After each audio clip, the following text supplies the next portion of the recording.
The Little League players could soon know as early as Monday if they are going to be back in the game. Just a week ago, shortly after arriving at the Southwest Little League Regionals in Waco, Texas, the team was told to pack up and go home, disqualified due to a positive COVID test by a coach. 2 News Oklahoma Sports Director Caden McFarland joins us now with the details of how a lawsuit aims to get them back in the series. Caden. Yeah, Mike, this lawsuit claims that Little League teams from Tulsa and Texas were unfairly disqualified after a coach on each team tested positive for COVID during medically unsupervised tests. It also claims a last-minute change in tournament rules meant that the entire team would be disqualified for a positive test, not just the player or coach testing positive. It's just sad.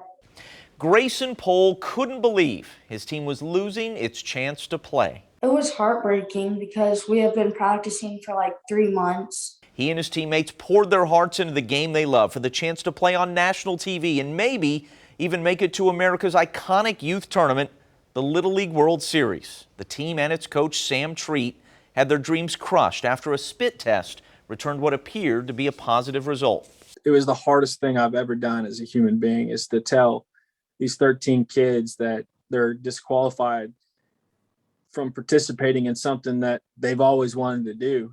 The same happened to a Texas team. Its coach also with the positive result on a medically unsupervised, self-administered test at the tournament. And like Treat, immediately went to a medical facility and got tested again, and those tests showed no signs of COVID. The teams then asked to be reinstated, but were denied. So now both hoping the courts will put their players back on the field. We're asking the court, as reflected in the petition, to essentially have the Little League World Series reinstate these teams because their disqualification was based on improper test results. All right, the lawyer for both teams says they also find it unfair that the Little League World Series handled other teams like Hawaii, Nevada, and Indiana differently. He claims multiple people on some of those teams tested positive for COVID, but their teams were still allowed to play. We received a statement from Little League International that says they understand the situation is disappointing and emotional, but are focused on preventing COVID spread.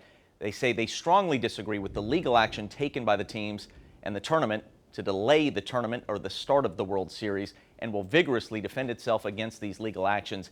This case goes before a judge in Pennsylvania on Monday, the case being heard there because it's the home of Little League. Mike, back to you.